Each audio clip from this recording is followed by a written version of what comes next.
चिमणीच्या मामाला चिमणीच्या व्हिडिओ एडिटिंगसाठी ना थोड्याफार क्लिप हव्या होत्या, त्यासाठीच आम्ही मस्त अशा लोकेशनवर गेलो होतो. चिमणीला 6 महिने कंप्लीट झाल्याच्या खुशीमध्ये ना खूप सारा एन्जॉयमेंट पण केला आणि तिचं सेलिब्रेशन पण केलं. मोठा ब्लॉग अपलोड झालाय, जाऊन बघा. आणि ह्या दोघांना असं झालं होतं कुठं फोटो काढून कुठं नको. चिमणीचं काय नाही, चिमणी आपली खुश असते कुठं पण जावा. आजकाल गाडी चालवायला भेटत नाही, मग आज गेलोच होतो लोकेशनवर तर मस्त अशी गाडी चालवून व्हिडिओ शूट केले. अरुण मामा तर फोटोशूट बघून पागलच झाला होता आज आणि रागवला होता, कारण त्याला ड्रेसिंग करायला आम्ही सांगितलंच नाही, त्यामुळे असाच आला होता. आणि हा मामा पुष्पाची ऍक्टिंग करत होता, म्हणत होता झुकेगा नाही. आणि ह्यांनी सगळे एवढे एन्जॉयमेंट का करतात माहित आहे का, कारण आपली चिवताई रडतच नाही, खूप एन्जॉय करते, त्यामुळे मस्त असं फोटो काढते. मामाचं काय, मामा तर आज पागलच झाला होता बहुतेक. चिमणीच्या पप्पांना म्हटलं आज मला काय नाही सांगायचं, आय लव्ह यू गपचूप बोलायचं. I love you बाबडे.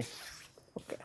फोटोशूट करून घरी आल्यानंतर सेलिब्रेशनची तयारी चालू झाली. जास्त मोठा नाही, पण आम्ही दोघे खुश होऊ असं सेलिब्रेशन छोटंसं करून घेतलं. आणि चिमणीला एवढा केक आवडला होता की ती केक खाण्यासाठी नुसती रडत होती. केकच खायचा होता तिला. अवघड आहे हिचं बाबा.